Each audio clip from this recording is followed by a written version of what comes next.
Welcome to Macon Memories. This is Lynda Wright, and I'm at Randolph-Macon College on May the 28th, 2011. My guest today is Dr. T. McNider Simpson III, class of 1949. Dr. Simpson, can you give us a little background and tell us about your family's connection to Randolph-Macon College? Well, it goes back a bit. My grandfather was a graduate of Randolph-Macon College in its early years in Ashland after the move from Boynton, and he became a Methodist minister after he graduated from Randolph-Macon. I don't know what the ministerial preparation that was required in those days was. It may be that the college itself and its graduation from the college was preparation enough to be a minister.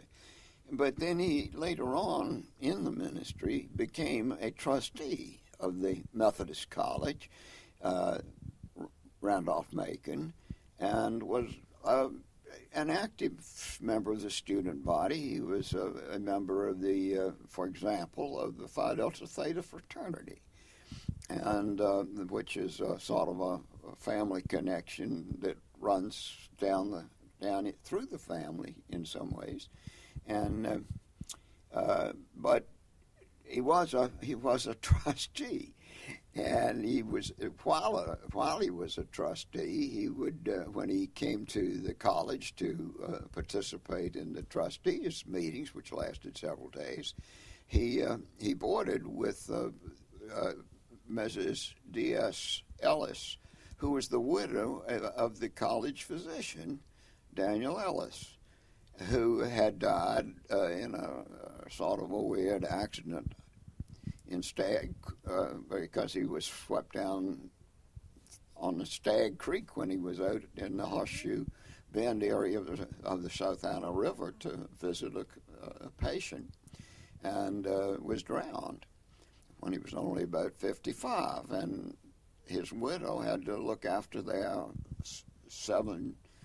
6 children, the oldest of whom was just about college age, and so she looked after them by running a boarding house, and the Reverend Mr. Ellis was one of her customers, and later on, there is some sort of fascinating interconnections between the college and the Simpson and Ellis families. But at the time, there was this connection. The Simpson and Ellis families were both connected with the college.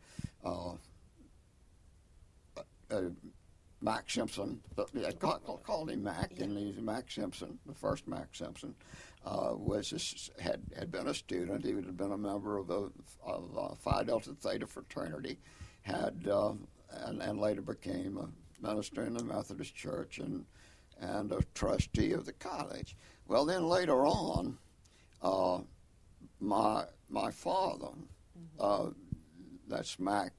Also called Mac. Also called Mac, Mac Jr., came to the college, and he graduated from the college and bounced around from one place to another. I mean, academics do.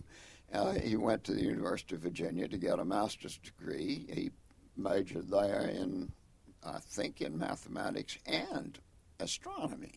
Oh. And then he taught at various places with, I believe, a master's degree. Whether he had a master's degree in both mathematics and astronomy, I don't know. But he, too, had been at Randolph-Macon College. Mm-hmm. And before he went to the University of Virginia. And then from there, he taught in a New York college, and then later on in Converse College. Oh, South Carolina. South Carolina. And then he went he decided that I guess that his final final teaching would be in mathematics, and he went to the University of Chicago and got a PhD degree at the University of Chicago, and with a choice facing him between the University of Wisconsin and the University of Texas, he preferred to stay in the South, and he went to Texas. He didn't. The university assignment was fine, but he didn't like Texas. And after a year, it was in the time of the First World War, he volunteered to serve with the YMCA with the American Expeditionary Force in France. And so he served for a year in France and then came back, and this brings it to the college, then came back and got off the off the train to find a letter from Robert Emory Blackwell, who was the president of the college at that time, offering him the position to replace Dr. Smithy, for whom the Modern Science Building is named, and he replaced him to teach mathematics. He was the mathematics professor at Macon College. So he was all coming back home for him, in a way. It was coming back home for him. There had been one unhappy thing about his tenure at Macon as a student, in that there was one individual in the fraternity, Phi Delta Theta fraternity, who apparently didn't like him, and he had blackballed him from membership in the fraternity, which of course was within his rights, and he did not join the fraternity as he would have liked to have done while he was a student here. He had joined the SAE fraternity at the University of Virginia and had worked with the management of the regional affairs of the SAE fraternity. Enjoyed it very much later on in his life, but he didn't get the Phi Delta Theta position. He was followed by one of his brothers. He had two brothers, one of whom came to Randolph Macon in Ashland and did become a member of Phi Delta Theta. Like my father, he did become involved in college education. That was Stratford College. Was that Grellet? No, that was John. John Simpson. John Simpson. Okay. Grellet was my father's first cousin. Oh, okay. And he became president much later of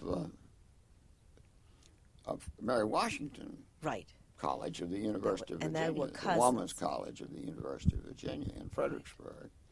Grellet and John both were Phi Delta Thetas at Randolph Macon, but my father wasn't.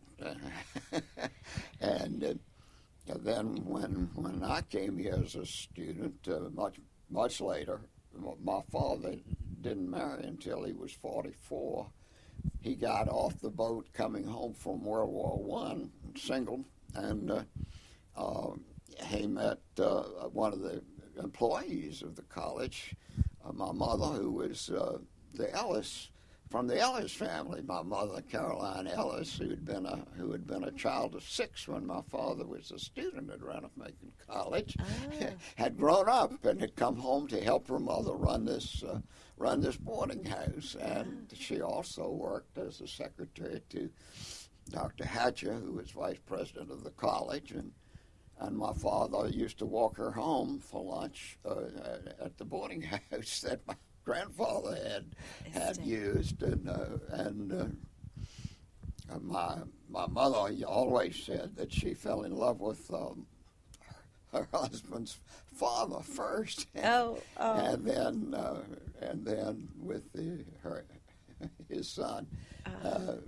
Later, after he was they married when he was 44 after some years of courtship, and I was born when he was 46 and she was 34, so I was the children of older parents, and that made a big difference, I guess, in my life. Right. and certainly made a difference in what the position of my family was in connection Yes. with the college. So talk a little bit about what it was like growing up. Where did you live when you were a child? Well, we lived right across the street. We lived where the cafeteria now is. Right in the. So right on the campus, really. It was on the campus at the corner of Henry Street and Patrick Street. Mm-hmm. I grew up at the corner of Patrick and Henry Streets, and they tell the story that when I was in the crib, I would turn around to watch the ball games. Oh, which were right across right out the window, across the street. Yeah, right. And but that was that was one of a series of college houses, and the faculty. In one case, the minister of the Duncan Memorial Methodist Church lived in, and but for the most part, it was faculty homes, with one exception, I think, and that's where I grew up. Yeah. Well, the first 13 years of my life. Well, being right on campus, did you, as a child, have much interaction with the Randolph-Macon students? We did have some. We were in and out underfoot. We were interested in athletics, and my father was connected with the administration of the athletic program, belonged to the athletic committee of the faculty, and was interested in athletics. So we worked back and forth to the gymnasium and in the gymnasium and on the athletic field watching football and baseball and track.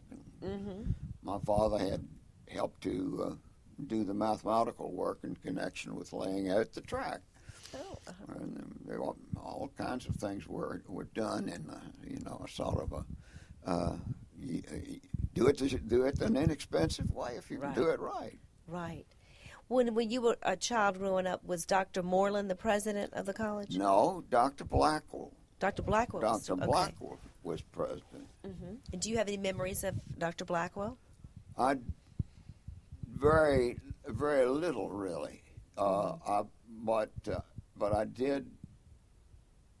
But he did visit my parents when I was a baby, and while I don't remember his coming to call on, he did come many nights to visit with my parents when I was just a baby. And later, as I grew up, my mother showed me a letter that he had written to me when I was born, in which he had congratulated me on my choice of parents. Oh. Which was sort of interesting to know existed and to read later on, and then to remember, and he it was really something else.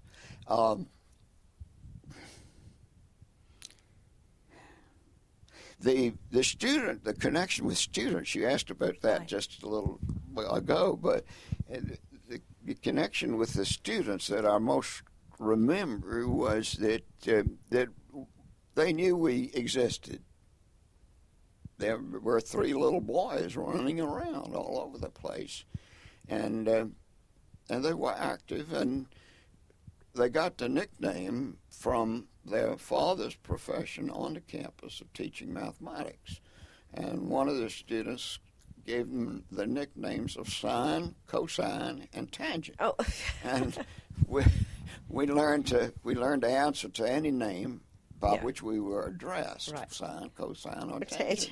And we never knew whether the students knew what they were, which was which, and we didn't make much of a difference in it either. And we remained underfoot until we were old enough to ring the chapel bell at any victory of an athletic team, and so we would run to ring the chapel bell, and if we could beat the students there and ring the chapel bell, well, so much the better for us. That's right. Oh, that's a great tradition. Yeah. Yeah. That was one of the traditions of the college, was that on a victory, you could ring the chapel bell, and the chapel bell, of course, was the church bell where we went to Sunday school. That's And things were very, very friendly and good between the college and the community in the town. One of the things there, not personal to our family, but was in a way a sort of personal between the college and the community of Ashland, and that the town, I guess it was the town council, took an ad all the time, I think, and I'm not sure whether it was in the Herald Progress, which was the county newspaper, private newspaper, or whether it was the Yellow Jacket. I guess it must have been the Yellow Jacket. Maybe it was both. But anyway, the ad went, Randolph-Macon students are invited to live, love, and learn in Ashland. That's a great And lots of the Randolph-Macon people did marry local people. Well, my father, when he became a faculty member, married an Ashland girl who had gone away to teach on the Northern Neck of Virginia, but had come home to help her mother when her father, much later after her father had died, but when she needed. When she herself was getting older, my grandmother. And so they helped her. And then when they got married, my grandmother, Alice, came and lived with us. So that when I was born, my grandmother was a part of the family, at least about 3/4 of the year. Then in the winter months, she went to live with my mother's sister, my Aunt Catherine, in Richmond. When boarding houses were a big part of life in Ashland and part of the college system. Tell us about the boarding house life. Well, the boarding houses, by the time that I grew up and was carrying newspapers and getting acquainted with those features, was very different. It was not a boarding house for the most part. It was not a boarding house for the living in that the trustees had experienced, but mostly for food. Right, meals. Yeah, that we didn't even have a cafeteria connected with the college. I don't know when that came on the scene. But students. But there was no cafeteria even when you were a student at Randolph-Macon. I don't think so. At least not when I started here. All kinds of things were ready to bust loose once we got into the Second World War. Right.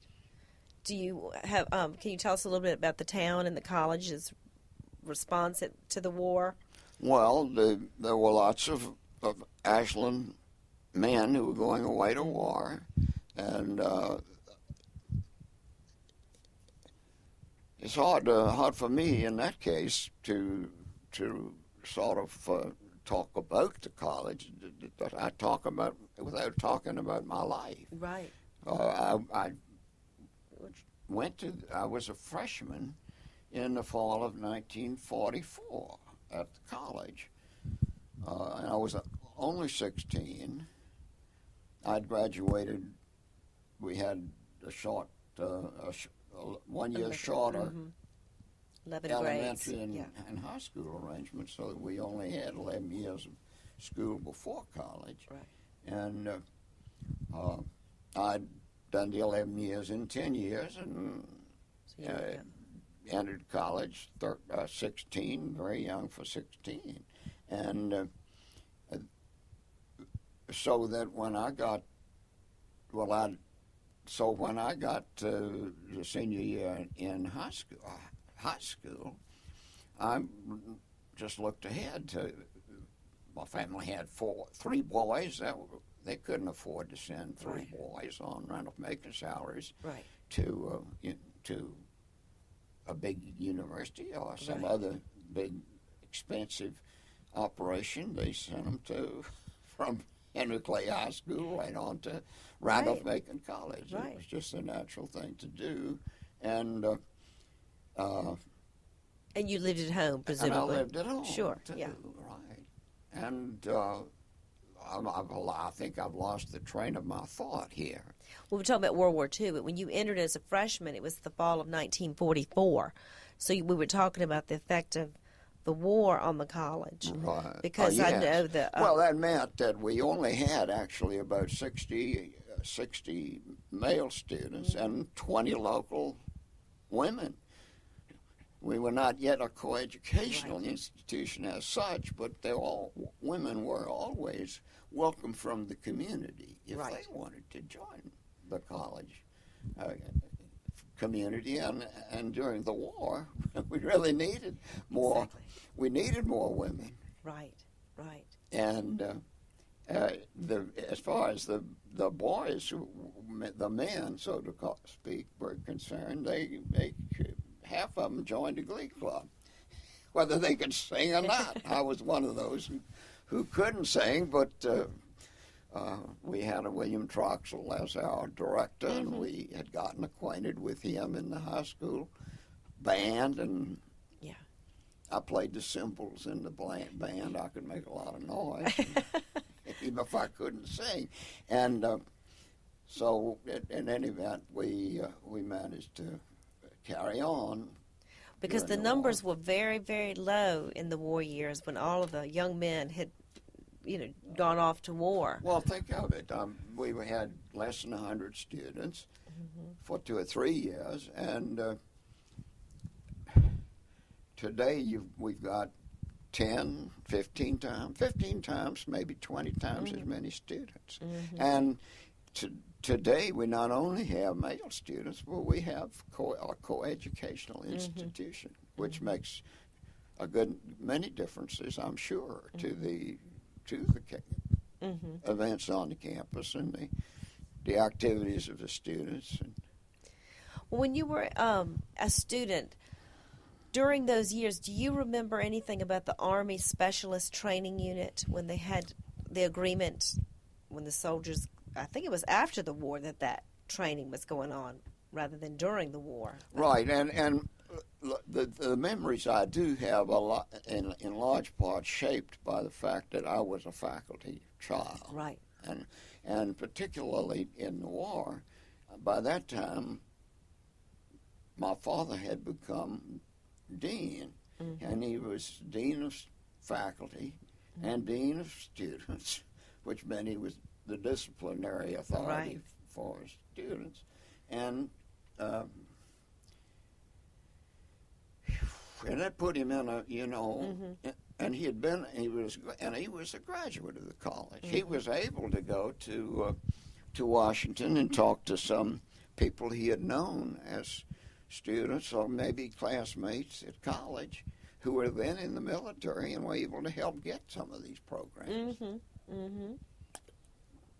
And they did manage to do that.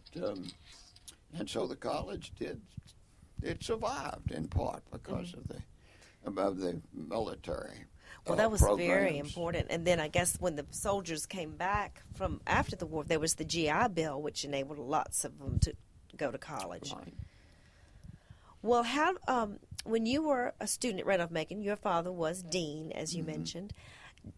Were there any experiences you had where being the son of the dean was uncomfortable or made you feel singled out, or expectations? I never felt that, but as a student. But I did find out once I got to the point of being a student at the college.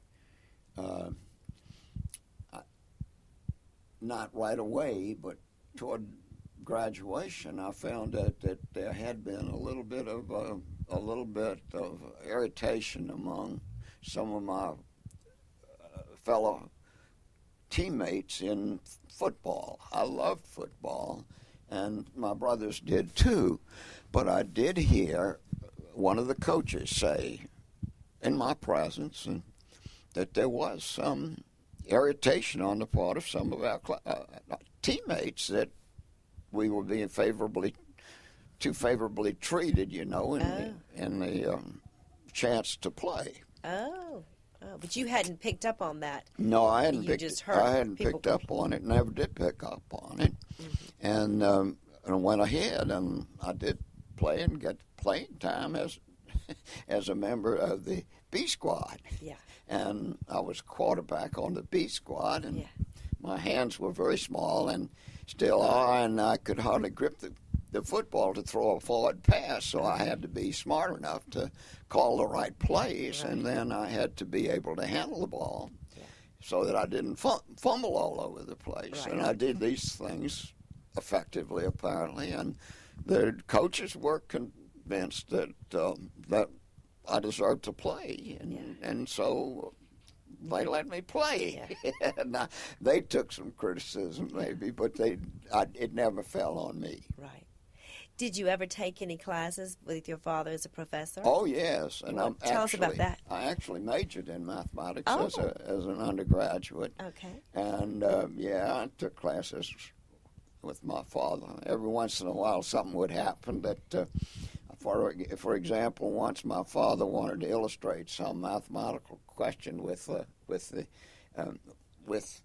gambling, the probabilities in gambling. And he said he made some such comment as this: maybe some of you know more about this than I do. And I raised my hand and spoke up, and everybody laughed. He said, "I certainly know more about it than you do." That's good. So those kinds of things did happen, but I don't know. It seems to me that I loved the extracurricular activities. I was involved in all the activities that went on, and I did get nominated to be in the Phi Delta Theta fraternity. I was a legacy from my grandfather and my uncles, and from Gillette. Gillette was, by this time, he was in, and he was not always on campus those years, but he was the advisor for Phi Delta Theta when he was there on the campus. And so I had, And you enjoyed the activities with the fraternity? Oh, yes. Good. Very much so. And I was treasurer of the fraternity. Handled those jobs all right to suit my fraternity brothers. Were there any other faculty children attending Randolph-Macon at the time? Oh, you knew I think so. Yeah, I'm sure there were. Edward and plenty of faculty had been students of the college. Right. Growing up, when I was a real young child, I really didn't always get things straight, but I remember one of the things that was so amusing that happened in the family was that, and this came up in the conversation just today at lunch, we had one of the people who handled the custodial duties of the college, and I made some reference to him as Dr. Taylor, and my mother corrected me and said, "Well, he's not a doctor." And I said, "Well, he's married, isn't he?" I was so thoroughly acquainted with the fact that that the professors all had. They were all called doctors, and they all had wives, and I probably must not have known much about other faculties, and so I somehow come to the conclusion that if you got married, you got a PhD. Oh, some people think you need one, I guess. Yeah. Oh, that's good. Well, before we move on from your student days, or when we can touch on this too, when you came back to the college, but I am interested in any memories you have of Dr. Moreland as president. But we might touch on that in your later relationship to the college. When you graduated in 1949, tell us what you did then. Well, I really need to go back and say that I served I was a freshman here when we had very few men. Right. I then went into the Navy along with some other classmates at the end of my freshman year. Okay. And then I served a full year. They dropped the atom bomb on Hiroshima about a week after I actually joined the Navy. And much to my surprise and in some ways to my disappointment that I couldn't get in and do my share of the fighting. But the war was over, and so I came back to the college and entered my sophomore year. And that was at the time when much more mature students, much more mature men were coming back from the service. And so those of us who were younger, we had to really compete to find a place in the extracurricular activities of the college, particularly. But in general, but we also had the advantage of the maturity that these students brought to the campus and to the competitive activities, intercollegiate as well as intramural. Intercollegiate being between different colleges, and intramural being between the different fraternities or dormitory teams or whatever. So it was a fascinating time to be in college, and the GI Bill was changing the structure of college and university education in this country. It gave so many more people the opportunity to go who never would have. Right. I know my father went to college on the GI Bill and probably would not have gone otherwise. So you had these men coming back from the war and more mature. And that's when the college, I think, for the first time had married student housing. Right. That was a new, a new type of student who were married and settled. And that certainly affected, I'm sure, the extracurricular life if folks were married, or some portion of them were. Their campus life will be different. Yeah, it certainly did. And in fraternities, for example, you had this, instead of having 16-year-olds to 20-year-olds, you had 16-year-olds to up to 26-year-olds or 30-year-olds. And some of these a little bit more mature students, you were saying, were good athletes and were coming back and taking over some of the teams, and that's right. I interviewed President Wright a while back, and he was telling the opposite story, or the beginning of that story. He was a freshman when World War II broke out, and so many of the students immediately left to join up, and he said that for those early years of the war, the students who were not athletic were able to really have a chance to play on all the teams. And so then after the war, I guess the pendulum swung the other way. Yeah, I guess it did. And you mentioned Luther White. Luther White was my big brother in the fraternity that I joined. And, okay. And then later became president of the college. And and then by that time, I don't know, I'm trying to remember. He didn't become president until after Dr. Moreland left. Right. He became president, right. So he was an upperclassman when I came back from the service for my sophomore, junior, and senior years, and was a very active figure on the campus himself, and I was lucky to be his little brother in the fraternity.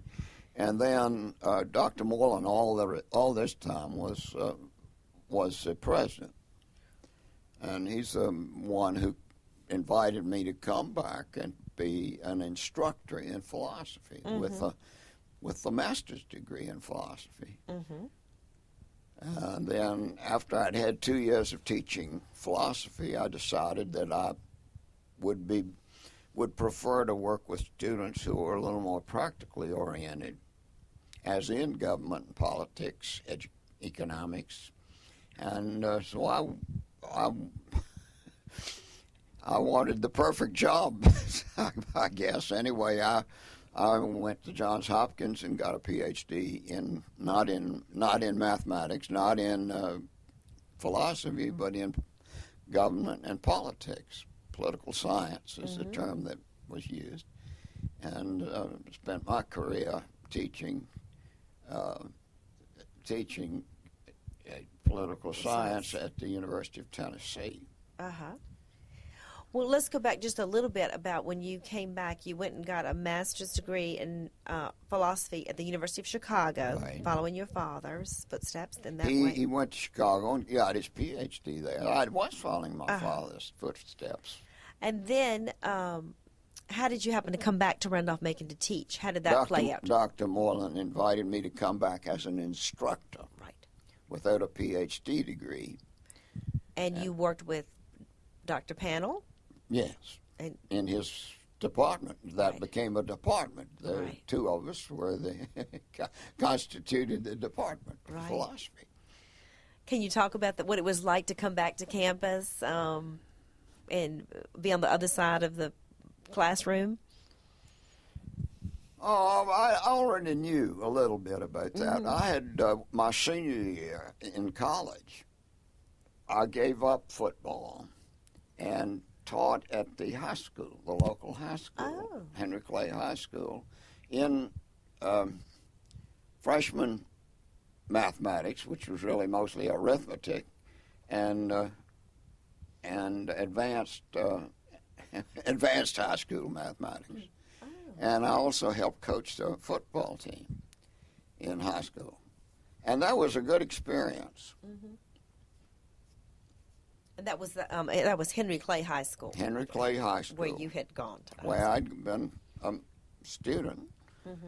But now I was, instead of being, by this time I was, my senior year in college, I was around 20 to 21. And of course I'd had military service. And I'd also, because when the men went away to war, the boys who stayed at home became the scoutmasters. Jim Mahog and I were scoutmasters of the scout troop. So I knew a lot of these high school students from my experience with them. Well, that was while I was teaching.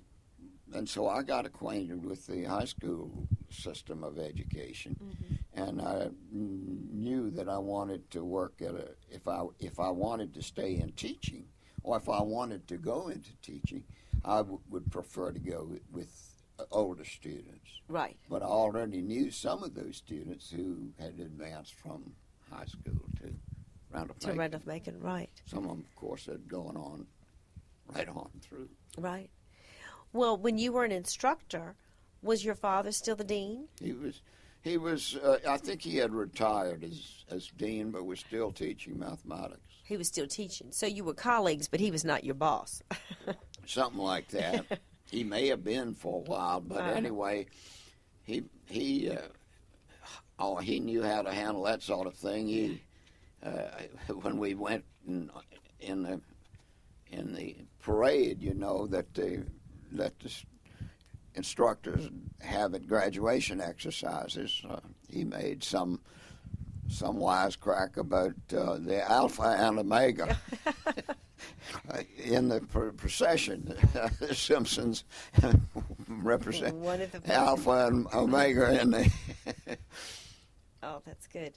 Well, what about your brothers? Did your brothers come to Randolph-Macon as well? Yeah, when I went away to war as a freshman, and I came back, and I lost a year, and so when I was a sophomore, I was there alone.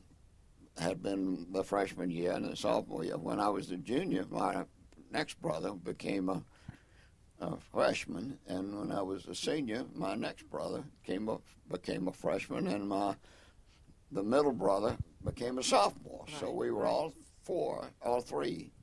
all three of us boys were on the campus at the same time. And there was another family from Harrisonburg, Virginia, who had a similar situation. Uh-huh. And in their case, they were the Gibbons boys, and they were in the same. I think they were not exactly the same. Two of them were in the same class with me, and one of them was in the same class with my freshman brother. Uh-huh. And that was really sort of interesting Yeah. in a variety of ways, and it became more interesting later on in life as our interests shifted and we found ourselves running across these Gibbons brothers, and sometimes one, sometimes another in different places. Uh-huh. And we had the background of Randolph-Macon, and it was really interesting. Mm-hmm. Did either of your brothers go into academic careers? No, not really, no. My next brother went into physics and went into nuclear engineering, spent his lifetime in nuclear engineering. The other brother went into accounting and spent his life in the accounting field, developed a partnership, and he was the senior partner.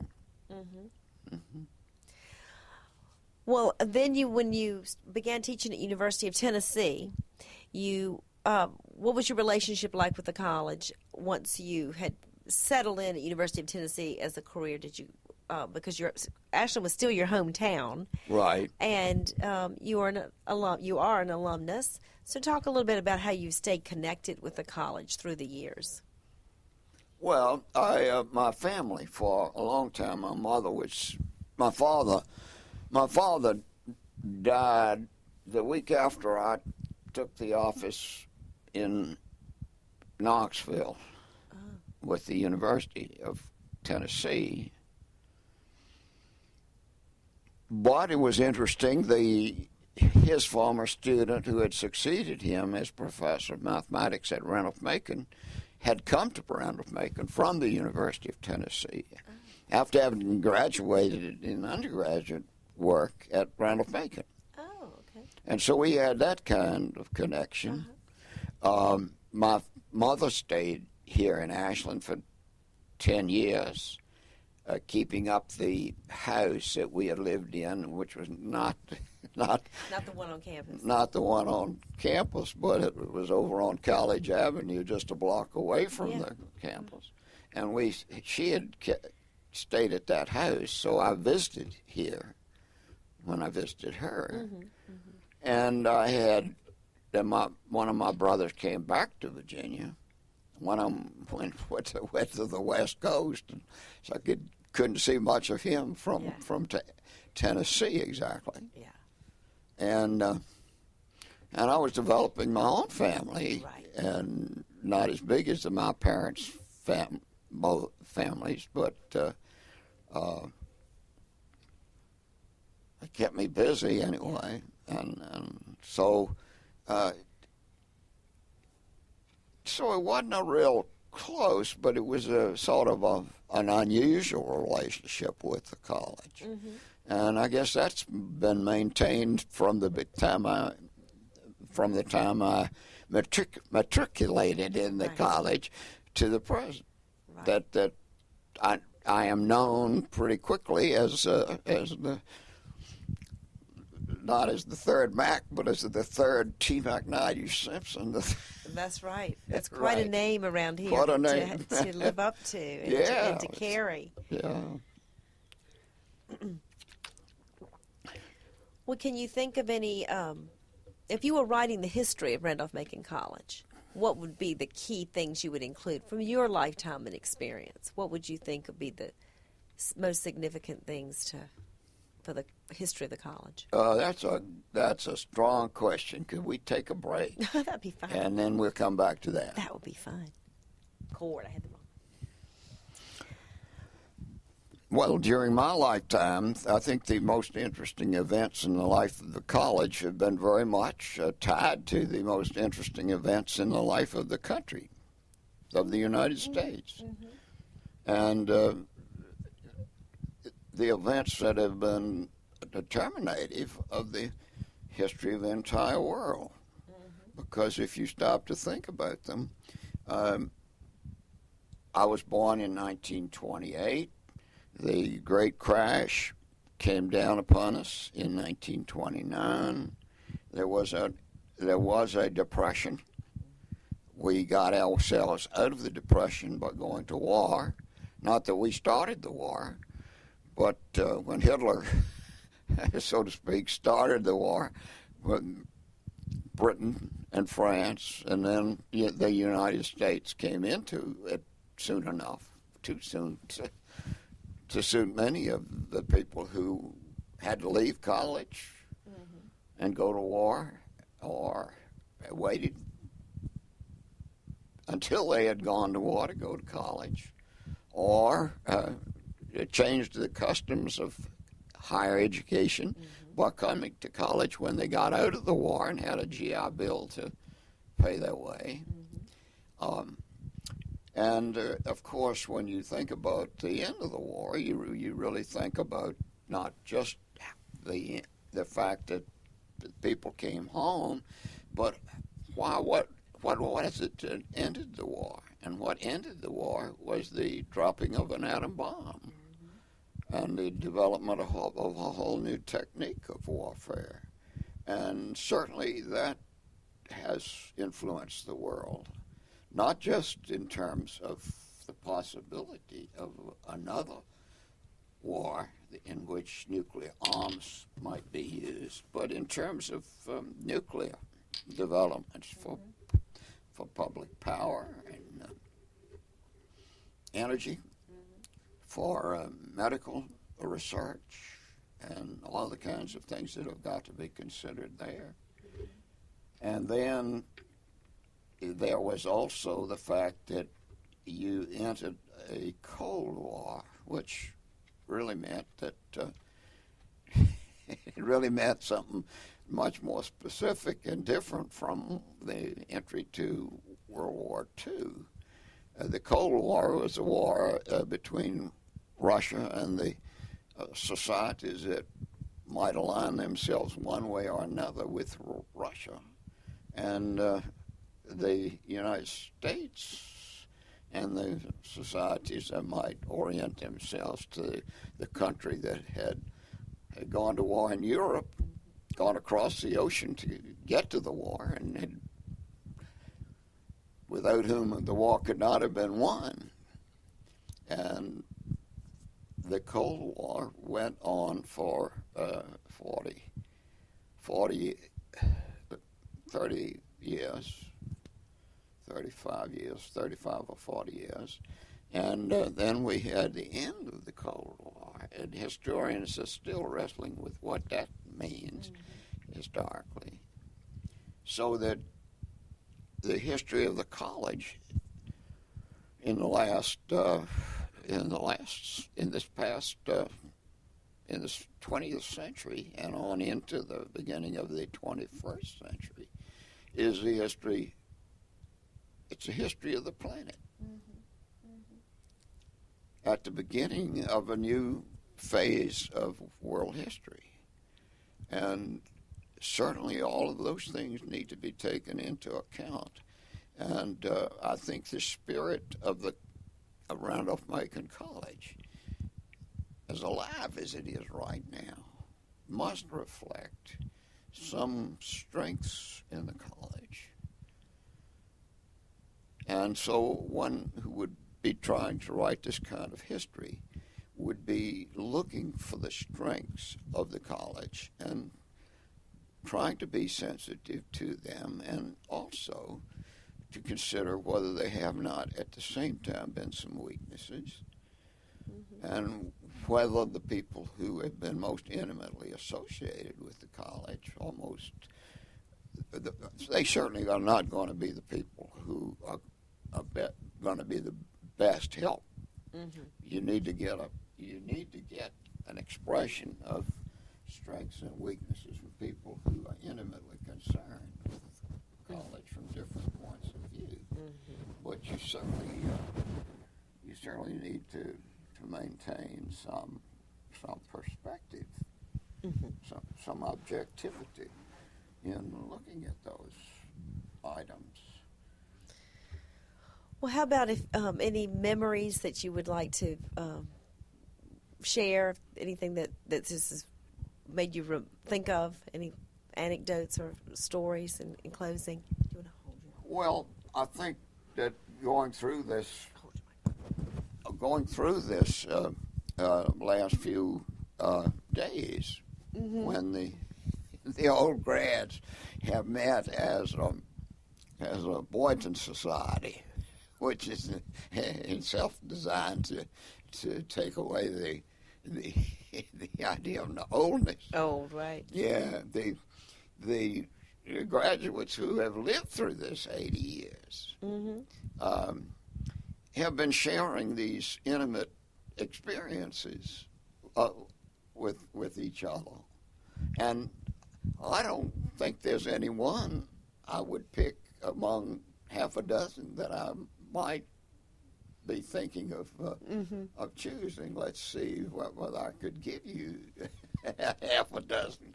One, for example, is the guy who got elected president of the Boynton Society. The old grads started college as a freshman the same year I did. We were starting in a year when the college had become a sort of a training camp for some kinds of military activities, and had then lost all of these possibilities with the end of the war sort of approaching in some sense. And but we were in a situation that the college had never been in before and hasn't been in since. And he and I had played football together. Neither one of us had much skill as football players, and certainly we did not have much size and strength, which we needed or could have used anyway. And he stayed on. I went into the Navy at the end of my first year. He went to summer school. He got through in 2 years before I did.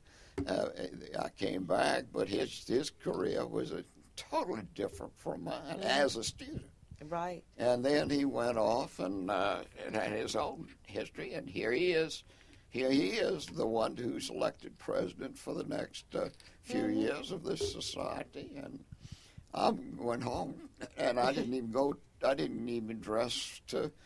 I didn't wear my robes which I could have worn. Right. I have academic robes, which I could have worn, but I didn't wear them. I didn't go to the graduation, and I didn't go to hear the speaker this afternoon. Here I am talking about history of the college. Well, it was a wonderful ceremony this morning, and it really reminds us of the traditions of the college, to go to a commencement ceremony and to see the old grads, Boynton Society process, and the faculty and the students, and know that, year in and year out, there's a fresh crop of RMC alums, graduates becoming alums. We really do see the march of history, or you feel it when you go to a graduation. Well, you and I, Lynda, we could do a lot better, We could do a lot worse than talk to each other several times during getting started on an outline for a history than either one of us could do by himself or herself. Right. You would certainly emphasize, I think, you would emphasize the fact that it's now a co-educational institution, whereas it was Randolph-Macon Men's College, and Randolph-Macon Men's College was accompanied by Randolph-Macon Women's College. And now you've got Randolph-Macon College. It's still Randolph-Macon College, but it's co-educational. Right. And you've got Randolph-Macon Women's College, and it's now Randolph College, because it can't be Randolph-Macon Women's College if it's going to be co-educational. Right. So you've got two colleges that started out Right. as sort of sister institutions that are no longer, Right. in any sense, sister institutions. Right. One of them's just Randolph, and Yeah. one of them's Randolph-Macon, and what is their historical? Yeah. What is that historical differences? I have to say, with my father, by the way, had 4 sisters, and all of them went to Randolph-Macon. Oh, really? Is that Women's right? College. And my mother went to Randolph-Macon Women's College. Oh, okay. Yeah, and Randolph-Macon, the fact that they had been sister institutions really didn't have anything Yeah. to do with their getting together Right. and getting married Right. and having 3 boys, Right. who none of whom could go to the women's Right. college. What- Both of them could go to either Randolph College or Randolph-Macon College now. Right. Now. So But that's a partial Mm-hmm. answer to your question. Mm-hmm. You want to phrase it a different way? No, I just wanted to give you a chance to remember any other special memories of people or places or events in the life of the college as you've experienced that you wanted to share. I would. Well, there's one other thing at least that I would like to say. I would think that if anybody's writing a history of the college, they should read Scanlon's history of Randolph-Macon College. I understand he's got a new book out. Well, the draft is done. It's going to the publisher, I believe, but it's in draft form. Right. It goes up until 2005. It's 1968 to 2005. 1968. Why would he start there? Well, the first volume is from the beginning of the college to 1967. And this second history picks the story up in 1968 and brings it to 2005. Yeah. Well, that's interesting. I think if I were writing a history, I would read Scanlon's the present, the past book that he wrote, and then the current book. And I would ask, what did he capture in both of them that was needed? And what didn't he capture? And my guess is that we would find that it could use another writer, not because of anything he might have done wrong, but because history is so complex, and the history of the world that we have lived through in the last 80 years. And you haven't lived for 80 years, but A good part of that. but you lived a good part of it. And there are a lot of people who have. And they do. There is a great deal of love and joy in the celebration of its history. And I would try to find what that is, and what it is between people who were here at the same time. And some of them are looking back at just a short distance, but some of them are looking back a long way, and you would want to get you would want to get a sampling. Oral history has a real advantage over individual history, I think. Well, that's what we've really tried to do in this project, and it's been really moving to hear people remember from so many different points of view.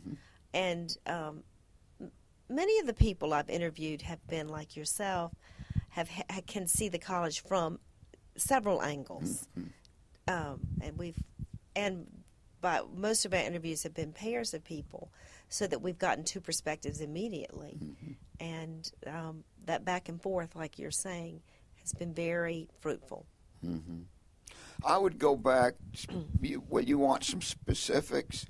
One thing that I found myself awfully glad I had said to somebody today, and I can't remember who it was, but I referred to the fact that for years the town council took out an ad in the Herald progress maybe Mm-hmm. in the Yellow Jacket, almost certainly, saying Randolph-Macon students are invited to live, love, and learn in Ashland.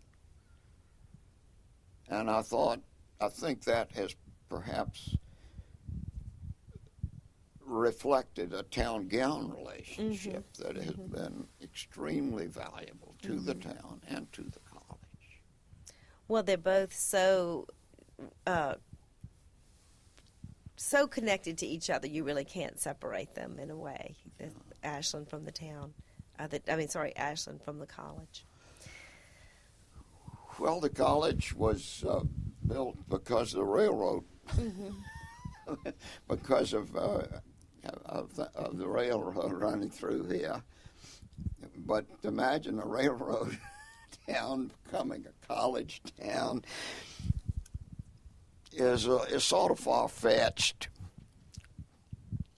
Your railroads go through the town and they shake the galvanometers, and the students make a joke out of that, and but it's not exactly perfect for the academic world to have the galvanometers shaking when you're trying to get accurate measures of stability, or accurate bases of stability to work with. Well, Max Simpson, I want to thank you very much for coming and sharing your memories today with Macon Memories. And I hope that we will see you on campus again before too long. I'll be back, and I'd like to continue this conversation. I hope we can do that. Thank you very much. Thank you. Thank you, Lynda.